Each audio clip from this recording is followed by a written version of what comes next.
La controversia por el Antel Arena, que hace años viene generando roces entre el oficialismo y la oposición, tuvo esta semana una nueva escalada de tensión. La bancada del oficialismo en el Senado interpeló el miércoles al ministro de Industria, Omar Paganini, que concurrió acompañado por el presidente de Antel, Gabriel Gurméndez. El objetivo: darle estado parlamentario a la auditoría sobre el proyecto Antel Arena que encargó el directorio de la empresa y que desembocó en una denuncia penal. Pero no hubo debate. Los senadores del Frente Amplio no ingresaron a sala y en cambio convocaron para la tarde a un acto denominado Abrazo al Antel Arena. ¿Qué se logró con el llamado a sala? Y más allá de este caso, ¿cuál es el plan estratégico de Antel? ¿Hacia dónde va? Bueno, de eso es que vamos a conversar en los próximos minutos con el presidente de la empresa, Gabriel Gurméndez. Ingeniero Gurméndez, buen día. Gracias por acompañarnos. Buen día, Emiliano. Un gusto, como siempre. Yo decía, el Antel Arena ha estado en la agenda política, no sé, permanentemente, ¿no? Hace años. Hubo interpelaciones, hubo llamados a comisión. Hubo conferencias de prensa para anunciar la realización de auditorías, otras para adelantar resultados parciales de auditorías, para informar sobre los resultados definitivos, para anunciar la presentación de una denuncia penal. Ahora que el caso está en la justicia, ¿por qué era necesario ir a una interpelación como esta de esta semana? Bien, indudablemente la iniciativa de la interpelación es una iniciativa de naturaleza política que plantea un legislador a su bancada y es una consideración de la que tiene que explicar el senador. Creo que la intención era muy clara. Durante mucho tiempo, nosotros lo dijimos en la sesión, en la comisión, que dicho sea de paso no era una interpelación, ¿no? Allí precisamente en sala se explicó que era un mecanismo previsto por el artículo 119, que es el llamado a comisión, el llamado a sala para dar explicaciones, y no el artículo que creo que es el 147, que invoca los mecanismos de censura, que son los de lo que se trata una interpelación. Es decir, era una instancia para, básicamente, como se dice, dar estado parlamentario, es decir, que en el ámbito del Parlamento se considerase toda esta información que se ha ido brindando a lo largo de todos estos últimos meses. Y creo que sí fue una instancia distinta y novedosa, en el sentido que, como lo decíamos allí, todas las actuaciones del Antel Arena, absolutamente todas, desde los expedientes, las adquisiciones, las compras, los trámites, desde un inicio fueron declaradas reservadas por Antel. Es decir, todo se fue haciendo bajo un velo de secreto, no se contestaban los pedidos de acceso a información ciudadana con carácter sistemático, ni siquiera se contestaban los pedidos de informe de los señores legisladores. Como usted se sabe, el Tribunal de Cuentas no solamente observó absolutamente todas las actuaciones del Antel Arena por razones de legalidad, que después podremos analizar, pero también por la reserva. La Unidad de Acceso a la Información Pública hizo un dictamen contundente sobre la necesidad de que Antel hiciera públicas estas cosas y no se procedió de esa forma. E incluso hay hasta una sentencia del Tribunal de lo Contencioso Administrativo que no hizo lugar a un recurso de nulidad de Antel que trató de oponerse a un pedido de un ciudadano que quería información a propósito de estos temas. Entonces, la instancia tuvo, si se quiere, primero ese cariz, que se aportó al Parlamento y a los legisladores una cantidad de información, incluso información insatisfecha durante años porque no se había dado respuestas a preguntas. Fíjese que hubo 20 solicitudes de pedidos de legisladores durante el periodo de construcción del Antel Arena, de los legisladores, y el control parlamentario, ¿no? El representante, y solamente se contestó uno, que fue a Pablo Mieres, en ocasión que era inminente una interpelación, e incluso en ese pedido de informes que le contestan 14 veces que la información que él pide no se la pueden dar porque es declarada reservada. Entonces, creo que aquí hay un cambio, ¿no? Es decir, acá se va al Parlamento y se va con toda la información. Pero claro, como el Frente Amplio era la segunda vez que se enfrentaba a formato de la autointerpelación o algo así, optó por no ingresar a sala, con lo que, debate no hubo, ¿no? Discusión no hubo. Eso es una consideración totalmente digamos, de naturaleza política que el Frente Amplio adoptó y sobre la cual yo no puedo ni siquiera opinar, no me corresponde desde mi cargo. Yo soy el presidente de la Administración Nacional de Telecomunicaciones y mi obligación es, ante la solicitud del señor ministro, que es el que fue solicitado que aportara la información en sala, expresamente invitado, ir allí, cosa que hice con mucho gusto, además, a dar la información y rendir cuentas sobre cómo se manejaron los recursos y los dineros de la gente. Pero capaz que sí puede contestar sobre esta objeción que hizo el Frente Amplio. Sí. En la carta que le dirigió a la vicepresidenta Beatriz Argimón anunciando que no entraban a sala, los senadores dicen que la interpelación no solamente desprestigia al Parlamento, sino que afecta la imagen de una empresa pública ejemplar como es Antel, en la medida que el Antel Arena, un ecosistema que comprende a las comunicaciones, los portales de acceso público y contenido de interés ciudadano, un centro de convenciones y reuniones, la producción de contenidos culturales y deportivos, en nuestro caso un formidable tendido de red fibra óptica y un poderosísimo data center, el cableado submarino y otras infraestructuras, el Antel Arena integra ese ecosistema. ¿Qué dice usted sobre esta afectación a la imagen de la empresa? Mire, la afectación a la imagen de la empresa, una cosa es la imagen de la empresa, otra cosa es la imagen de los responsables o de los administradores en función de las decisiones que toman. Yo creo que aquí, en todo caso, la responsabilidad de poder afectar en algo la imagen de la empresa, que creo que no tiene nada que ver. Aquí de lo que se trata es al revés. Es una empresa de los uruguayos que está informándole a los uruguayos las decisiones que se tomaron dentro de la empresa que no conocían hasta ese momento, si estuvieron bien, si estuvieron mal, para que cada uno juzgue si eso fue adecuado o no. Es más, yo creo que francamente, como lo hemos dicho muchas veces, ese proyecto, en particular del Antel Arena, no solamente desde el punto de vista del principio de especialidad o de constitucionalidad del obrar de las anteriores autoridades de Antel, se contraponía con aquello que dice la Constitución, donde las empresas públicas no se pueden dedicar a cualquier cosa, se tienen que dedicar a las cosas para las que fue encomendada, que haber desviado recursos, haber desviado atención, haber perdido foco, creo yo, estratégico en este proyecto, en gran medida, entiendo, tuvo un costo de oportunidad muy grande que sí le generó un problema, si quiere llamarlo de imagen o de reputación, no creo que me importe, porque acá no importa la reputación o la imagen lo que importa es el servicio, llegar a la gente. Entonces, hay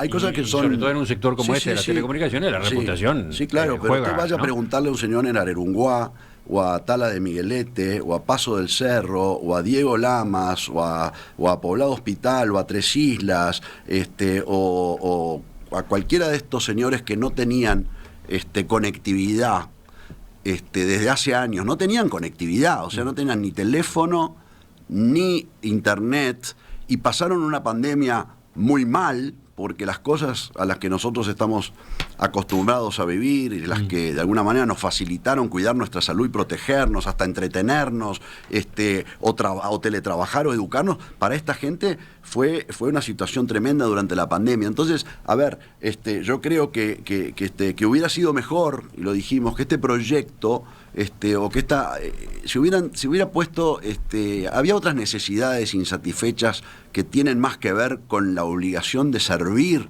de esta empresa del Estado antes que esto. Entonces, lo de la reputación, yo creo que si hay un tema que afecte imagen, etcétera, no lo asocio a la compañía, lo asocio a los que tomaron decisiones que fueron incorrectas y que deben hacerse responsables por las decisiones que tomaron. A ver, una cosa es la imagen de Antel y otra cosa es tratar de proteger la imagen de los que de alguna manera cometieron estas irregularidades, con apariencia de irregularidad, y que se hagan cargo de las decisiones que tomaron. Dentro de un rato quiero volver a algo que usted señaló al pasar recién allí, pero sigo avanzando por otros lados. Usted basó buena parte de la presentación en los resultados de la auditoría sobre el Antel Arena. Correcto. Que llevó a cabo la consultora Ecovis. Correcto. ¿Por qué se hizo el llamado para ese trabajo, siendo que Antel está auditada por PwC, por KPMG? Bien, eso fue gran parte de la reunión y de la información que yo di. Yo creo que tiene varios capítulos. Espero poder tener tiempo para contestarlos. No, brevemente, porque las preguntas son una cantidad. Vamos a 3 cosas. Primera cosa, la auditoría externa era una necesidad en función de la falta de información, la reserva, la confidencialidad con que se había actuado, la disgregación de la información, la compartimentación de la información. Y indudablemente se requería para obtener la información clara y poder rendir cuentas de un trabajo diligente, metódico, exhaustivo, minucioso, que requería un equipo profesional muy importante. ¿No alcanzaban esas otras auditorías que ya existen? Voy a ir a eso, porque no existían, o eran otra cosa. Por eso fuimos a la auditoría externa. Y además no era ninguna sorpresa, estábamos cumpliendo un compromiso de llevar adelante una auditoría como lo anunció el gobierno y como es la obligación de un administrador que tiene que explicar en qué se usó el dinero. Creo que es muy importante además aquí señalar la manera en que se seleccionó esa auditoría, porque también se dijo en algún momento que era una pseudo auditoría de un militante herrerista. Y la verdad es que la auditoría fue seleccionada por licitación pública, con un pliego técnico con condiciones exigentes para la selección del auditor, para que fuera un auditor serio. Se exigía una trayectoria importante y haber participado en auditorías en el Estado o en 5 empresas muy grandes. Se presentaron 7 empresas. La adjudicación surgió de la Comisión de Asesora de Adjudicaciones que integran los funcionarios de Antel en la división correspondiente. No hubo ninguna intervención del directorio en absoluto. Se eligió a la oferta que calificó y además la que tenía el precio más barato.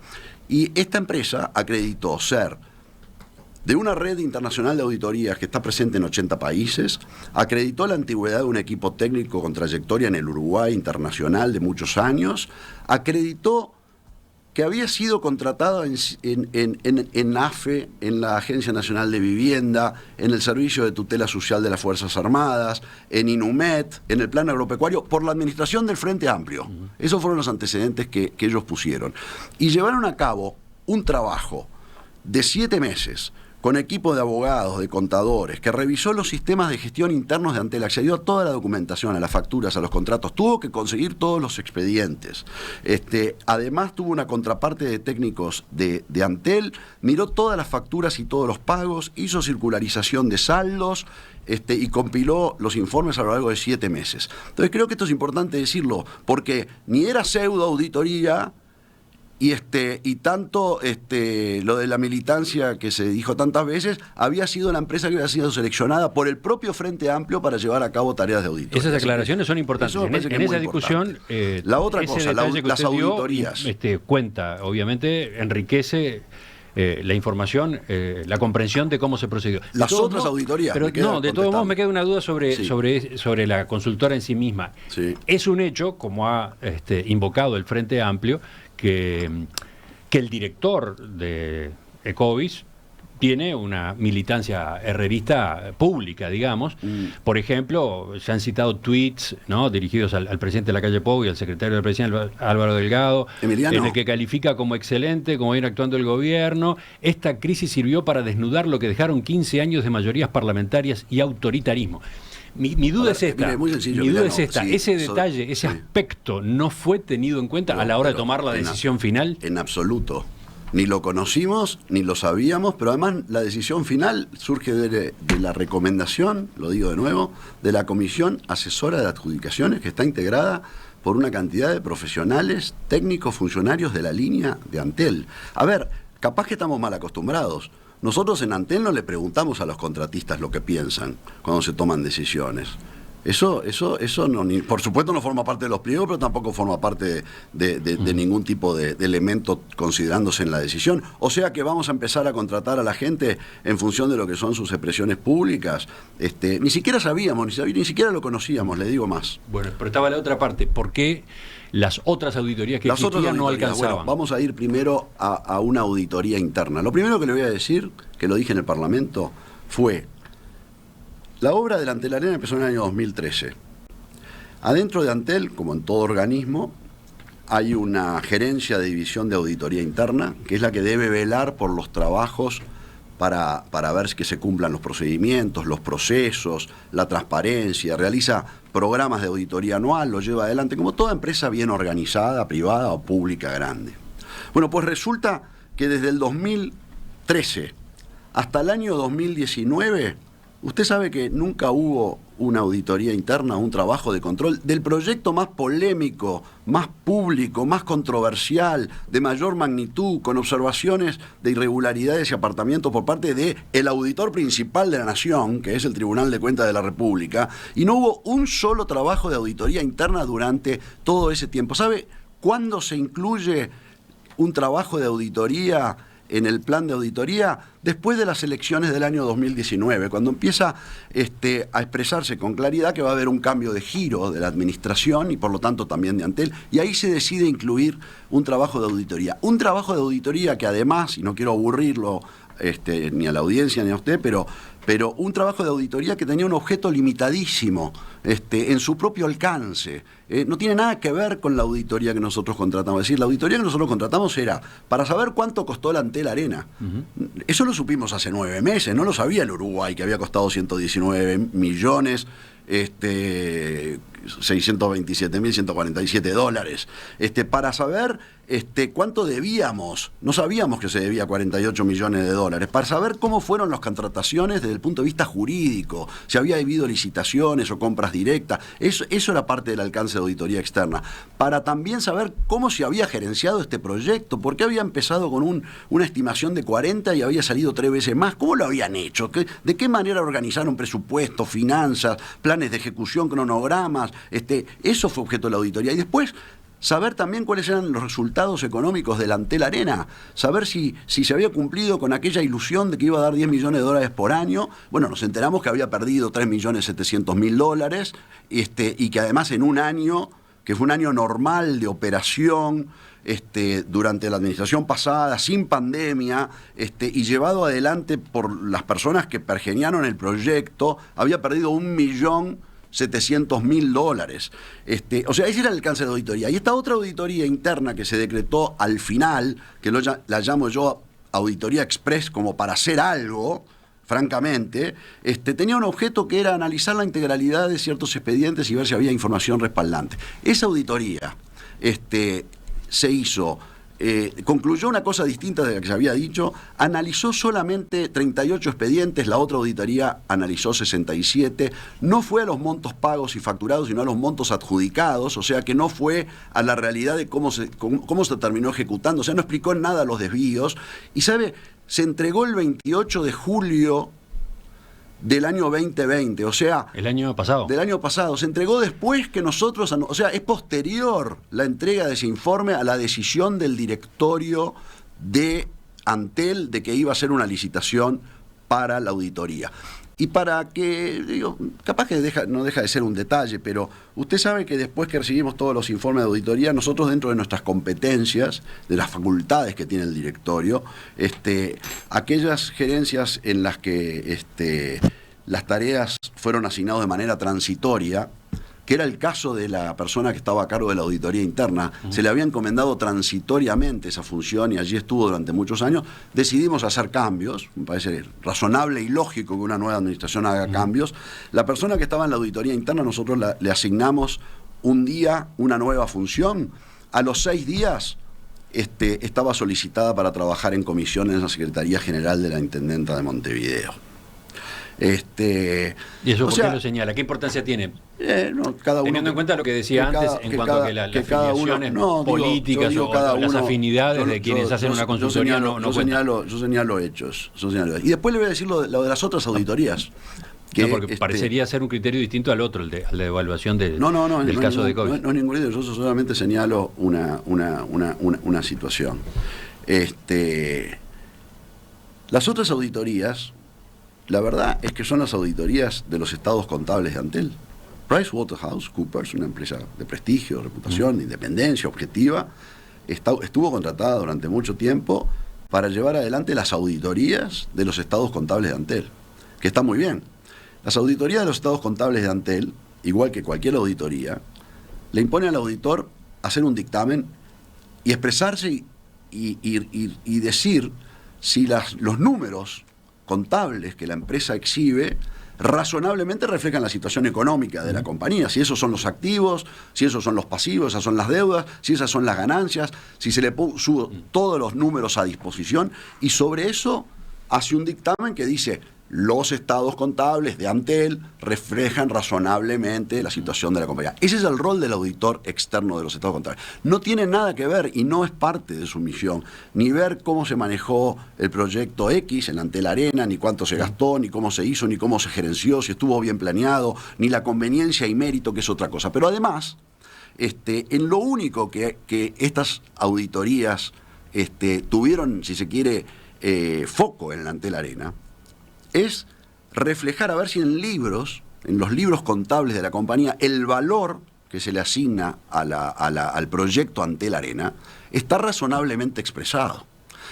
Y lo que dicen los auditores en sus libros, y lo explican en sus notas, es que el Antel Arena, en el año 2019, en el balance del 2019, está valorado en 27 millones de dólares, cuando costó 119 millones de dólares, 120 millones de dólares. O sea, cuando se invocan las auditorías, y yo no termino de entender por qué se lo hace como una argumentación, porque es exactamente lo contrario. Lo que los libros dicen es que el valor de lo que está ahí, por lo que va a generar en el futuro, es decir, porque ¿cómo se valora el activo? Por su capacidad de generar ingresos hacia adelante. Entonces, la auditoría lo que está diciendo es: en esto que se gastaron 119 millones de dólares, 120 millones de dólares, en realidad para nosotros vale 27 millones de dólares, menos de la cuarta parte, porque no va a poder recuperarse ese dinero, porque lo que la gente quizá me sorprendió, porque mucha gente me lo dijo, y es curioso, porque yo pensé que lo sabían, el Antel Arena no es de Antel, es de la Intendencia Municipal de Montevideo. Sí, claro, el terreno original, todo, el predio, el cilindro, cada peso que nosotros pusimos o que vamos a seguir poniendo porque está dando pérdidas, en definitiva va para un activo que se evapora de los libros de Antel cuando cumple, porque es por un plazo. O sea, alguien dijo, esto se va a recuperar en 100 años. No, porque solamente teníamos 30 para recuperarlo, ahora tenemos 27, y aunque diera ganancias, que es lo que está diciendo el auditor, si diera ganancias razonablemente, esto vale 27 millones y no 120. Entonces, es la expresión, lo que dice el auditor de Antel, PricewaterhouseCoopers, en sucesivos estados contables, y lo dice después KPMG, que nosotros cambiamos de auditor porque hicimos una licitación que dice lo mismo, es que ese fue un muy mal negocio. Enseguida retomamos la entrevista con el presidente del directorio de Antel, Gabriel Gurméndez. Nos acompaña esta mañana en Perspectiva el ingeniero Gabriel Gurméndez, que preside Antel desde junio del año pasado. Desde el 10 de julio del 2020. Bien. ¿Qué momento? Su tercera vez en el directorio de Antel, ¿no? Tercera es la vencida, dicen. Fui director en los 90. Sí, entre 1990 y 1993 integró el directorio. Integré el directorio por la minoría. Y lo presidió entre 2002 y 2004. El 2002 y el 2004 y ahora. Ingeniero Gurméndez, estábamos hablando de la auditoría de Covis. Sí. Allí está incluido el número que usted reiteró en sala, el costo total del Antel Arena. 119.722.147 dólares. Se constató el desvío de 3 veces las cifras lanzadas públicamente cuando se inició el proceso. Esto lo sabemos cabalmente hace apenas 9-10 meses, dijo en sala. Ahora, vio que el integrante del directorio por el Frente Amplio, Daniel La Rosa, tiene una impresión muy distinta, ¿no? Discute estos números, conoce los argumentos de él. Me gustaría mencionarle 2. Yo no sé, no sabía que había discutido los números. En prensa, en declaraciones de prensa. A ver, vamos a hacer hicimos una auditoría. Explicamos recién cómo se había designado y seleccionado la auditoría. Hablamos de la forma en que desarrolló su trabajo el auditor. El auditor hizo su trabajo y lo hizo en su informe siguiendo las normas de aseguramiento de trabajos de auditoría 3000 de calidad, de aseguramiento de calidad de auditoría de la Federación Internacional de Contadores. Aplicó también las normas de calidad 1 de la Entidad Internacional de Auditoría. Aplicó los códigos de ética de la Colegio de Contadores del Uruguay y la metodología que habla de objetividad, independencia, dirigencia profesional. O sea, a ver, nosotros, ingeniero, economista, no somos auditores del auditor. A ver, yo no termino de entender. Lo que dice La Rosa es... Pero Emiliano, a ver, que se controvierta lo importante acá es que el auditor expuso una serie de situaciones que se apartan de la normalidad y tiene una cantidad de hallazgos. La discusión no es el auditor, son los hallazgos. Pero a ver, a propósito de los hallazgos, dos cosas dice. Sí. Estoy basándome en declaraciones que hizo el semanario Brecha. Dice que la auditoría tiene graves falencias de forma y de fondo.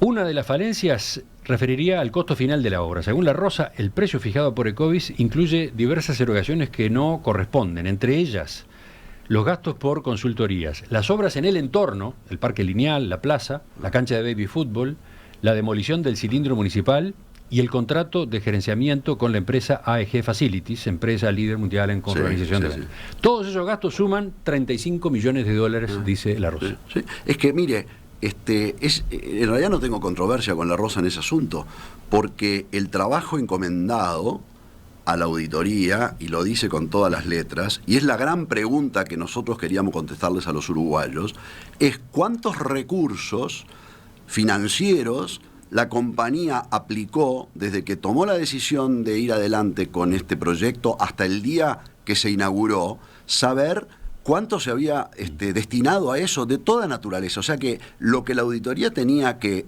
precisamente decirnos, porque nosotros se lo pedimos así, era, no me importa dónde está contabilizado, si como gasto, como inversión, como donación o como aporte. Yo quiero saber todo lo que Antel o sus subsidiarias destinaron para que este proyecto estuviera pronto, se abriera la puerta y lo inauguraran. Esa era la cuenta que Ecovis tenía que hacer. Entonces no se puede decir que no corresponde cuando lo que le mandamos a hacer era precisamente, quiero la suma de todo, que nadie venga y me diga, sí, pero no pusieron esto, se olvidaron de aquello, esto no se hace. Así que me parece que eso no debiera ser una crítica al auditor, porque precisamente lo que hizo el auditor fue cumplir con el trabajo que se le encomendó, exactamente como lo dice La Rosa. Y la otra objeción que dice La Rosa, no se tomó en cuenta la inflación y por tanto no fueron deflactados los números. Según La Rosa, en el plan de negocios había 3 escenarios. Uno base de 66 millones de dólares de inversión, un segundo de 74 millones y un tercero de 82 millones de inversión. La auditoría tomó el más bajo de todos para hacer la comparación final. A nuestro entender, dice La Rosa, si uno hace las cuentas deflactándolas por la inflación y solo toma en cuenta la inversión, estaríamos dentro de esos 3 escenarios, o sea, en el tercero de los escenarios, en el de monto más alto, digamos. Sí, si uno quiere jugar con los números para que le den, puede hacer cualquier magia con una planilla Excel. Pero tanto es así que la propia metodología, porque lo que hizo la auditoría fue muy sencillo, fue llevar todos esos gastos e inversiones al tipo de cambio de los dólares en el momento que se hacía el pago. Pero tanto es así que fue la misma metodología que se utilizó por parte de las autoridades anteriores cuando iban informando al Parlamento de lo poco que informaron sobre los costos de la compañía. Es más, es la misma metodología que el propio Tribunal de Cuentas en su momento usó para saber, porque acá se gasta en pesos unas cosas y en dólares otras, hay que llevarlo. Si nos ponemos a jugar a ver si la inflación hubiera sido así o la deflación, a ver, yo creo que el documento está muy claro. Entonces, auditar el auditor porque los números no te convienen es un debate, me parece fútil. Voy a otra pregunta. Fuera de la discusión contable, ¿haber gastado de más es un delito? No. Son comunes las obras que cuestan más que el presupuesto, ¿no? Eso se da en el sector privado, en el sector público. Depende de la profesionalidad del que maneja el proyecto. Francamente, a ver, yo en mi vida profesional he manejado muchos proyectos de infraestructura importantes, por ejemplo en el sector aeroportuario y aquí en otros países. Cuando uno maneja un proyecto de esta magnitud, hay ciertas cosas que son claves. Primero, saber cuál es el alcance o el objeto del proyecto, es decir, qué va a abarcar, qué vas a hacer, saber desde el primer día hasta dónde vas a llegar. Aquí hubo una carencia que el auditor destaca justamente, es decir, la propia defensa del proyecto dice, no, pero cuando dijimos que eran 40 millones era porque era solamente una cáscara, era una obra civil, todo lo demás no lo habíamos valorado. O sea, como difusión no se sabe mucho hacia dónde se va. Lo que usted dice que en aquel anuncio inicial debió haberse aclarado que el costo iba a ser mayor. Pero usted si se va a hacer su casa, ¿no? Con su señora, usted dice, no, vamos a gastar 10 pesos, pero no incluía ni las canillas, ni las puertas, ni el jardín, ni el permiso de construcción, ni las leyes sociales, ni los honorarios del arquitecto, que son los gastos que la Rosa dice que no hay que incluir. Entonces, no se sabía para dónde se haría. Para llegar a un buen puerto uno tiene que saber el alcance del proyecto, tiene que tener un presupuesto. El auditor dijo que no había habido presupuestos hasta el final, dijo que se iba gastando a medida que era necesario, lo dice el auditor casi textual, no había control financiero de ejecución, no había plan de contratos y de compras. Entonces, no es delito desviarse del costo de un proyecto. Nos ha pasado a muchos, quienes tomamos decisiones empresariales sabemos que a veces nos podemos equivocar, y nos podemos equivocar mal, gastar de más nos puede ocurrir. Eso pasa y eso en sí mismo no es un delito. Lo que aquí se constató y que tiene la apariencia de apartarse de las normas y de las normas administrativas fue todo este cúmulo de situaciones donde la excepción pasó a ser la norma. Lo que debe ser público es reservado. Lo que se debe comprar por licitación se compra por adjudicación directa. Emiliano, en el Uruguay... Vayamos a ese tema. Usted resaltó que, según la auditoría, lo que concluyó la auditoría, 10% de las compras se hicieron en forma directa y sin procedimiento competitivo. Una lectura posible es, es un porcentaje bajo, no es tan serio. ¿Qué responde a eso? Porque después vemos la otra parte. Sobre ese 10% que dice. Yo lo que digo es, ¿por qué no se hizo de otra manera? ¿Por qué no se hizo mediante algún mecanismo de lo que son la norma, lo habitual?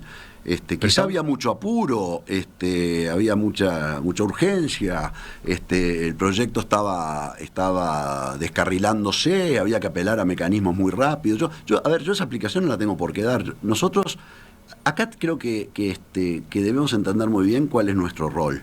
Nuestro rol es brindar la información. Nosotros hemos hecho el trabajo para que se pusieran los hechos sobre la mesa. Esos hechos fueron juzgados, fueron exhibidos por la auditoría, nosotros recibimos el informe del auditor, surgen estas excepciones a las normas, estas situaciones que no son las habituales, surge la pérdida económica, surge un actuar que parece ir contra los aspectos normativos y la ley. Le pasamos esto a nuestro abogado, a nuestro asesor letrado. El asesor letrado nos dijo que, vista lo que constata la auditoría y relevado contra la normativa específica, objeto de este asunto, nos informa que debiéramos dar cuenta a las autoridades judiciales y administrativas correspondientes, porque nos informa, cosa que todos sabemos, que los funcionarios públicos estamos obligados, cuando por las razones de nuestro cargo vemos hechos de apariencia irregular o incluso delictiva, a proceder a hacer la denuncia, o incluso podemos ser omisos y cometer nosotros un delito. Pero entonces, ¿hay apariencia delictiva en esta forma en la que se compró? Vamos a eso, porque decíamos 10%... Mire, nosotros contratamos a un penalista. 10% se hicieron sin ningún procedimiento competitivo, pero el 90% pero no es solamente eso, fue compra directa con formas de competencia, con llamados a 2 o 3 oferentes, según destaca La Rosa en las declaraciones que ha hecho. Y enfatiza, está permitida, es legal, y sobre todo en un organismo en competencia como Antel. Pero es que eso es lo que el Tribunal de Cuentas cree que fue un proceder ilegal de Antel. El Tribunal de Cuentas dice, primero, no se debieron haber metido en este proyecto, y lo observamos duramente, porque se aparta del artículo 190 de la Constitución de la República. El señor Cotelo, el señor Gurméndez, como ciudadanos privados que somos, ciudadanos libres, en este país republicano, tenemos el principio de libertad, podemos hacer lo que querramos, y no estamos sujetos a la autoridad de los magistrados, como dice la Constitución. Las compañías públicas del Estado, los entes estatales, nos rige el principio exactamente contrario. Solamente podemos hacer lo que la ley nos permite. Y acá el Tribunal de Cuentas dijo, ustedes no pueden hacer eso. Pero además, es legal la compra directa. Nosotros la aplicamos. Sí. Está mecanismo, La Rosa dice, está se sigue haciendo hoy, se sigue usando hoy, está prevista en el TOCAF, está prevista especialmente para las empresas que estamos en régimen de libre competencia, cuando tiene que ver con el tema de la libre competencia. Yo me pregunto, y ese es el gran cuestionamiento, ¿qué tiene que ver un estadio, o un centro de espectáculos, por más lindo que sea, que nadie se cuestiona, por más beneficios que traiga al barrio, que nadie cuestiona, por más que haya una actividad que desparrama socialmente para los montevideanos, no para la gente del interior que no tenía ese teléfono, comentamos, todo eso, pero eso no tiene nada que ver con la excepcionalidad, y digo excepcionalidad, el TOCAF dice, será la excepción el usar la compra directa. Acá no hubo una sola licitación pública. El Uruguay, cuando quiere hacer una represa, llama a licitación. Bueno, pero... Queremos hacer una vía férrea, llamamos a licitación. Queremos dar una concesión, llamamos a licitación. Para construir un estadio, Antel hizo un procedimiento sui generis pero para de relevamiento. La selección de la empresa constructora, porque dice... No fue una licitación. El costo principal fue la obra civil adjudicada a la empresa Teima Bengoa por $59 millones, tras un proceso del cual participaron las principales constructoras del país y el que ganó la más barata. Es verdad. Y lo hicieron con un asesoramiento de Pricewaterhouse que se contrató para llevar adelante ese procedimiento, que no sé, también la contrataron en forma directa, sin hablar del prestigio que tiene. Es una empresa profesional independiente, también fue contratada por... Digo, ¿por qué no hicimos una licitación? ¿Para usted? Acá, pero para comprar lápices hacemos licitación. O sea, lo que se dice acá es... La excepción fue la norma. Para elegir al gerenciador también se hizo un relevamiento de mercado internacional y se eligió a uno. Entonces es todo un cúmulo sistemático de apartamiento de la excepción. Ahora, si hay delito o no, a ver, nosotros... bueno, porque a ver, déjeme... Porque usted me hizo una pregunta y yo quería contestarla. Y yo quiero llegar a lo del delito, pero antes... No, pero ya me lo hizo. No, pero como en aquel momento no lo contestó, quiero citarle otra observación de La Rosa. En la auditoría en ningún momento se señala la detección de sobrecostos. ¿Qué es un sobrecosto? No lo puede afirmar porque todos los gastos están justificados y dentro de los valores de mercado, dice. Es que la auditoría no va a hablar de sobrecostos en el sentido de que no fue un trabajo que se le encomendó, porque además no sé qué es sobrecosto. Lo que yo le digo, para mí, que es lo único que yo podría decir es el justo precio de las cosas, cuando uno va a comprar o adquirir algo, especialmente en el Estado, saber si uno está comprando al justo precio surge de que uno hace un llamado público, lo publica, pone ciertas condiciones, compara los distintos oferentes bajo un procedimiento reglado, regimentado, garantista, de años de tradición y de jurisprudencia en el Uruguay en su aplicación, que es el TOCAF y las licitaciones públicas, y al final la comisión asesora dice, cumple con las condiciones y además es el más barato. Entonces uno tiene la tranquilidad de decir, hubo sobrecosto, y bueno, es el precio del mercado, es lo que surgió de un procedimiento transparente, justo, para todas las partes. Entonces ahí cuando uno llega a esa conclusión mediante la licitación, dice, este era el precio que debía tener, este es el que le pudo comprar en estas condiciones, en estos momentos y con estos oferentes. Entonces, lo que yo tengo para decir es, lo que sí hubo un sobre ejecución de presupuesto que se multiplicó por 3 veces. Eso es un hecho constatado que está.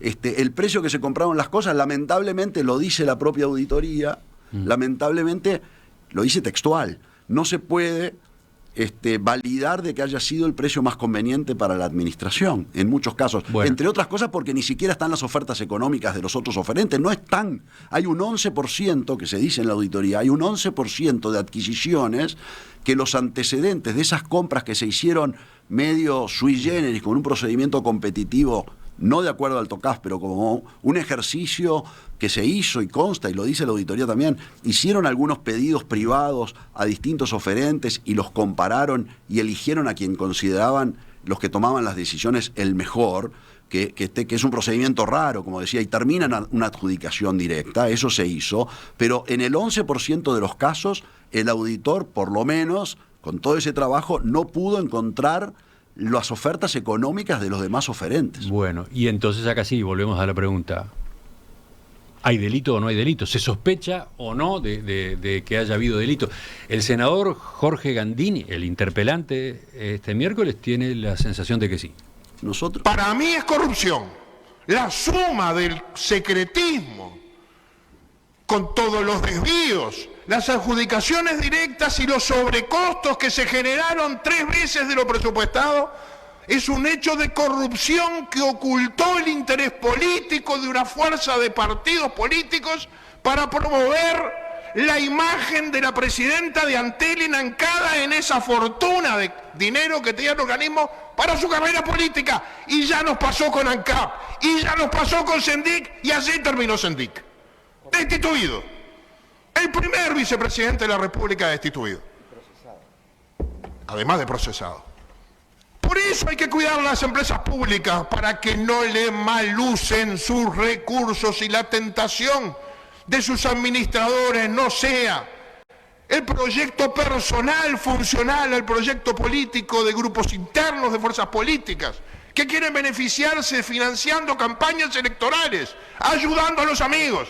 En algún lado está los 63 millones de dólares que faltaron. Cuando se adjudica directo habiendo muchos proveedores, es porque se quiere beneficiar a alguien que a la vuelta de la esquina devuelve. Digámoslo como es. Digámoslo como es, señala Gandini. ¿Esa es la sospecha que ustedes tienen en el directorio de Antel? Nosotros... Que cuando se adjudica de forma directa es porque se quiere beneficiar a alguien que a la vuelta de la esquina devuelve. Nosotros nos hacemos responsables de las adjudicaciones directas que podamos hacer, de acuerdo al mérito, a la excepcionalidad si llega a corresponder y a lo que determine el Tribunal de Cuentas, que nunca nos ha observado en ese sentido ninguna de las compras. Lo que nosotros hicimos fue un proceso ordenado, yo creo que parsimonioso, cumpliendo con todas las formalidades.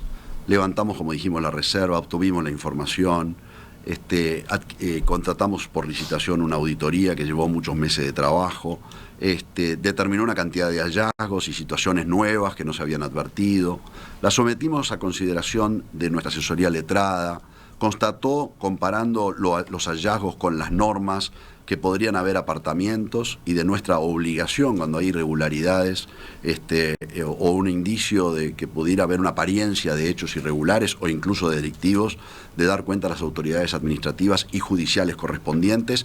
Nos relevó las normas del Código Penal y nos dijo que correspondería al directorio dar cuenta al Ministerio Público. Nosotros lo hicimos, contratamos un abogado penalista y además lo mandamos a la JUTEP.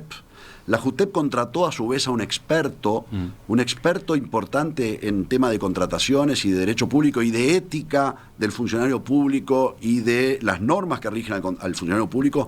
Y esa junta, después de ese sesudo y largo informe que yo lo tuve a la vista, que no se ha mencionado mucho, pero fue un trabajo muy extenso de un experto, determinó por unanimidad en ese momento precisamente que había apartamientos de las normas, ya no las que habíamos visto nosotros, sino de la conducta del funcionario público, de la ética, del reglamento de funcionamiento, de estatutos, y que podría haber responsabilidades penales, y nos remitió ese expediente que nosotros hicimos en consulta. Todos estos elementos, con las pruebas, los documentos, el relevamiento de la auditoría, el de la JUTEP, lo tomó un experto penalista, el doctor Gustavo Bordes, halló mérito para proceder con la denuncia, amplió con argumentos jurisprudenciales de casos similares de delitos contra la administración, claro, y presentó la denuncia penal. Pero delitos puede haber de distintos Nosotros tipos. denunciamos... Acá, Gandini habla de que algunos de los proveedores que obtuvieron las compras a partir del mecanismo de asignación directa, a la vuelta de la esquina devuelven. El directorio de Antel pone a disposición de la justicia y denuncia hechos. A nosotros no nos corresponde imputar delitos ni señalar personas. No es nuestra misión, no es nuestro deber y no es lo que estamos haciendo. Estamos cumpliendo con nuestra obligación ante hechos de apariencia irregular de realizar la denuncia correspondiente. Y nosotros en ese sentido no tipificamos, no somos los que tenemos que hacerlo, eso está en manos de la Fiscalía. La Fiscalía determinará si hay mérito para proseguir las investigaciones correspondientes, se iniciará el procedimiento, actuarán los jueces y los magistrados, se buscarán las pruebas y se determinará si hubo o no hubo. Lo que sí está claro es que era nuestra obligación hacerlo, y creo que sí está claro, y esto sí es un juicio personal, es que esto se hizo, no era conveniente para Antel, no era bueno para la compañía, no le correspondía legalmente, más allá de todas las cosas y bondades que tiene el edificio, etcétera, etcétera, no era Antel la que lo tenía que hacer, lo seguimos pagando, nos costó mucho, y eso es otra cosa distinta. Tengo 2 o 3 preguntas más para hacerles enseguida, en el final de la entrevista. Ingeniero Gur Méndez, se nos fue el tiempo casi, pero me quedan algunas preguntas. Por ejemplo, ayer la senadora Silvia Nane, del Frente Amplio, muy cercana a Carolina Cose, cuando la entrevistamos acá en Perspectiva, preguntaba ¿por qué el oficialismo insiste en su cuestionamiento público al proyecto Antel Arena en vez de esperar que se pronuncie la justicia? Varios mensajes de oyentes van por ese lado también. Buscando una explicación, le pregunto yo a usted, ¿la mayoría del directorio actual entiende que los números del proyecto son un lastre para la empresa? Ahí hay un problema que está condicionando su gestión, que está impidiendo llevar adelante planes ambiciosos, necesarios. Nosotros estamos llevando adelante planes ambiciosos y necesarios y enfocándonos en la aplicación de los recursos que tenemos en un momento, como sabemos, muy difícil que hemos vivido y que de alguna manera estamos saliendo a las cuestiones centrales que hacen a una empresa de telecomunicaciones, que es dar pasos hacia adelante en materia de fibra óptica, en materia de llegar al interior que está rezagado, en materia de dar un salto generacional tecnológico en 5G. Mire, nosotros tenemos un plan estratégico aprobado dentro de la compañía. Ahí voy a eso, pero sí. Por ejemplo, ¿es un problema? El Antel Arena es un problema para Antel. ¿Las tarifas podrían ser más bajas, efectivamente, si no estuviera el Antel Arena de por medio? A mí no me gusta hacer especulaciones, digamos. Vamos a los hechos concretos. Nosotros cuando asumimos el Antel Arena, si usted llama de lastre, que no sé si es una palabra muy adecuada, pero sí es una pregunta que le hago. Había 48 millones de dólares pendientes de pago de deudas que se contrajeron por el Antel Arena. O sea que eso sí es una carga financiera, un pasivo, una deuda que Antel tiene todavía que seguir pagando. Representa el 40% del costo del Antel Arena. O sea, cuando nosotros asumimos el 40% del costo del Antel Arena, todavía se debía. Y se debe. Lo que hicimos nosotros como administradores en ese momento fue decir, bueno, ¿qué hacemos con esto? Nos sentamos con las entidades financieras y fideicomisarias de este fideicomiso, que es como está organizada la deuda, y dijimos, mire, para hacerle menos onerosa la carga a la compañía, Antel, y en definitiva a sus clientes, queremos reperfilar esta deuda, queremos bajar las tasas, nos sentamos, conversamos, bueno, conseguimos un año de gracia, que en un año muy difícil como fue el de la pandemia, renegociamos términos. Creo que esas son las obligaciones que teníamos como administrador. Sí, en la medida que son 50 millones de dólares, es una carga, pero tampoco nos inhibe de desarrollar proyectos ambiciosos. Nosotros para el año que viene, el gobierno nos aprobó un presupuesto de inversiones de 172 millones de dólares, que es uno de los proyectos de inversión más importantes de los últimos años, más importante que los últimos años de la última administración, y que están enfocados en cosas centrales. Usted sabe que hay 120... Ese punto es importante porque cada vez que a Carolina Cose se le consulta por el tema Antel Arena, reivindica las políticas que ella impulsó en Antel y desafía a compararlas con la gestión actual. Mire, hace unos días, por ejemplo, mencionó que durante su presidencia se hizo el tendido de fibra óptica al hogar, se construyó el data center de Pando, se concretaron cables submarinos, el propio Antel Arena, se creó una plataforma de streaming y entonces preguntó, ¿cuál es el nuevo plan de esta administración que nos va a asombrar? ¿Cuál es la estrategia? ¿Dónde está? Nadie sabe, terminó diciendo. Bueno, la primera cosa es que los presidentes de las empresas públicas estamos al servicio de nuestros clientes y estamos para administrar y no estamos para andar asombrando gente. Nosotros hemos trabajado en forma muy diligente con todo el equipo gerencial de Antel. Tenemos un plan estratégico que es el nuestro, o sea que sí lo sabemos, contestando esa pregunta, y tenemos objetivos muy claros que, por ejemplo, más allá de cosas buenas que se señalan ahí, se señalan un inventario de cosas, algunas bien, otras mal, otras con buenos resultados pero mal hechas, y otras que realmente no compartidas. Digo, se habla ahí de la plataforma de contenido, bueno, ya se hizo público información que se invirtieron 43 millones de dólares sin retorno en toda esa política de contenido, pero esa es otra historia de muy largo debate. Nosotros hace poco más de un año que estamos enfocando nuestro esfuerzo aspectos que consideramos más importantes que construir un estadio. Hay 120.000 uruguayos que todavía tienen conexiones de acceso de cobre. Es decir, una antigualla que no les permite satisfacer las necesidades de la vida moderna en materia de conectividad y de velocidad y de acceso a Internet. Son aquellos que todavía están en los barrios periféricos, por ejemplo, de Montevideo, de algunas localidades y ciudades interior. Entonces, ¿usted quiere saber cosas de nuestro plan estratégico? Bueno, una de ellas es para el año 2023, a esos 120.000 hogares y pymes le vamos a llevar la conexión de cobre y se la vamos a sustituir por fibra óptica. Y es un proyecto muy ambicioso que acabamos de lanzar empezamos este año ya, usted me habrá visto recorriendo el interior, ciudades como Nueva Albesia, como Tarariras, como Carmelo, como Lascano, como Guichón, como Pando, como Río Branco, como Laguna Merín, como Portezuelo, como Pan de Azúcar, como Piriápolis.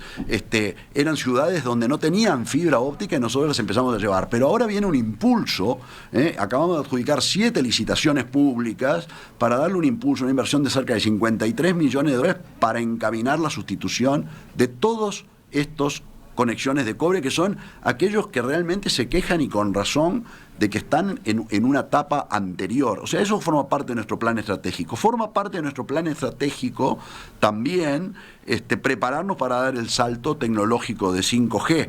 ¿Usted quiere que yo le dé los detalles en la radio? No se los voy a dar, porque estoy compitiendo con otros operadores en el mercado. Pero algo capaz que puede decir, porque ahí está una de las objeciones del director La Rosa, ¿no? Sí. Dijo en Búsqueda ahora en septiembre, pese a que Antel fue la primera empresa de América Latina en comenzar la instalación de una red 5G en 2019, al momento no hay fecha para el inicio del desarrollo de la red comercial. Y los primeros objetivos en el plan estratégico son llegar a 99% del país con 4G en 2022 y salir de 2G en 2023. Está perdiéndose una oportunidad. La competencia en este sector es muy fuerte, es muy firme. Antel debería estar aprovechando ese liderazgo que supo tener, dice. Pero es que eso no tiene nada que ver con la realidad. A ver, el lanzamiento de 5G en el año 2019 fue un show, ¿no? O sea, se instalaron unas radiobases y hicieron pruebas a 4 o 5 personas a ver cómo funcionaba el 5G, una prueba absolutamente limitada que se anunció como el lanzamiento comercial de 5G. ¿Usted tiene 5G, Emiliano? ¿Le han ofrecido un contrato de 5G? Porque no se lanzó comercialmente. El 5G, estamos invirtiendo muy fuertemente en 5G y por supuesto que tenemos que tratar de llegar con 4G y con LTE a los rincones del Uruguay donde todavía no se llega. Pero es una primera cosa elemental.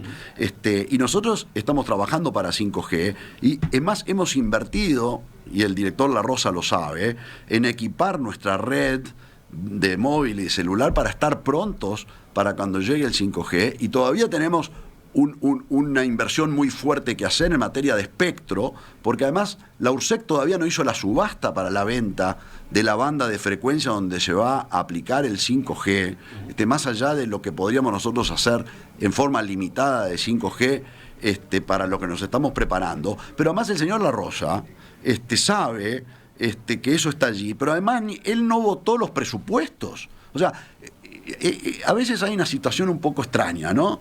Porque ¿cómo se puede criticar de que no hay presupuestos para ser agresivos en 5G cuando en el directorio vos mismo no votaste los presupuestos de inversión? Porque no estás de acuerdo. Entonces, quédese tranquilo, nosotros tenemos nuestro plan estratégico, tenemos nuestros objetivos estratégicos, sabemos dónde queremos ir, lo estamos haciendo, estamos atendiendo lo que creemos que son las atenciones principales. A ver, acabamos de anunciar el otro día una batería muy importante de medidas. Durante años, la fibra óptica, que es una buena tecnología y que llega a casi todos lados, menos a esos 120.000 uruguayos que están un poco discriminados, además de la fibra óptica, adentro de la casa, para tener un buen servicio de Wi-Fi, se requiere un dispositivo que es el famoso router. Acá se hizo un despliegue fantástico de fibra óptica y se pusieron routers en el año 2013, 2014, 2015, pero después la compañía, mientras estaba dedicada a estas otras cosas, no hizo ninguna sustitución de estos aparatos en nuestras casas, que son de una generación antigua, que no tienen capacidad para poder convivir, que interfieren con los de los vecinos. Entonces, fíjese que el 60% de los routers del Uruguay son de modelos anteriores a 6 años. El 50% del parque de nuestras casas están equipados con esos aparatitos que ya están medios amarillos, algunos de viejos, la verdad sea dicha. Entonces, ¿qué pasó? Empezó a crecer la demanda de Internet en las casas, y esos aparatitos se transformaron en el cuello de botella. Entonces, ¿cuál era la obligación de un plan para dar buena velocidad y calidad de servicio para los que tienen fibra óptica? Sustituir esos aparatos. Entonces, nosotros tenemos 500.000 de uruguayos que en sus casas tienen la fibra óptica, pero tienen esto que no les permite gozar de los beneficios de una mayor velocidad y calidad de servicio de Internet. Entonces, ahí es donde estamos aplicando, por ejemplo, el año que viene, un ambicioso plan de sustitución de estos routers para que la gente perciba una buena calidad de servicio. Y eso no se hizo. Ahí, por ejemplo, yo señalo una carencia. ¿Por qué no se atendió esta situación que cuando empezó a crecer el tráfico ya era un problema, pero cuando vino la pandemia fue un horror? Porque realmente, entonces, uno de nuestros objetivos para el año que viene, que le vamos a ejecutar a tambor batiente, es ir llamando a nuestros clientes para cambiarles por un router nuevo de 2 bandas, con muchos canales, que le permita tener más penetración dentro del hogar, que no interfiera con el vecino, que le dé mayor velocidad de Internet y que tenga pleno beneficio de la fibra óptica. Y esas son las cosas en las que nosotros nos estamos aplicando cuando nos dejan hablar de estas cosas y no nos hacen hablar todo el tiempo delante de la arena. ¿Usted dice que es la prensa la que lo obliga a hablar delante de la arena? Acá hubo una decisión política. Esta semana hubo una decisión política. Nos quedan 10 minutos para hablar de lo que a los clientes les importa. El próximo lunes, de hecho ya empezamos, hicimos una decisión de aumentar las velocidades a todos nuestros clientes sin costo. Y anunciamos también que estamos encendiendo en breve, en muy poco tiempo y quizá en muy pocos días, encendiendo más de 126 radiobases con una nueva banda de frecuencia de 2600 que Antel ya pagó a la URSEC de cerca de $25 millones, que va a permitir superar esta situación que se generó a partir del crecimiento enorme de la demanda. Usted sabe que cada uruguayo en promedio, comparado lo que consume de Internet y de datos en su celular, comparando lo que consumía en el año 2019 con lo que consume hoy, es 2.6 veces más. O sea, estamos como intravenosos conectados a estos aparatos. Entonces, cuando vino lo que vino, la famosa pandemia, que nos obligó a ese uso intensivo del celular, no había ni en Uruguay ni en el mundo ninguna red que estuviera pensada para soportar esa explosión de tráfico. Entonces, Antel, ¿qué hizo? Se puso a invertir en capacidad para que estas radiobases pudieran atender estas necesidades de nuestros clientes, y lo hemos hecho mejor que otros operadores del mundo, que incluso llamaban a sus clientes a decirles: no uses la pantalla cuando hagas zoom porque consumís demasiados recursos. Es decir, y ahora vamos a proseguir por este camino, y anunciamos precisamente que tenemos 126 radiobases prontas para encender y beneficiar la velocidad de Internet en el celular apenas la URSEC nos los permita, después que se resuelva un embrollo ahí administrativo que también quedó medio pendiente de alguna gestión anterior que no fue bien resuelto. Ingeniero Gabriel Gurméndez, presidente del directorio de Antel, le agradezco que nos haya visitado esta mañana y haya respondido todas estas preguntas. Volvemos a conversar. La próxima vez hablamos de Internet, de los clientes, de las velocidades. Pero hable con Gandini para que no haga otra interpelación. Gracias, Emiliano. Ya seguimos observando el Uruguay y el mundo en perspectiva. Llega la tertulia.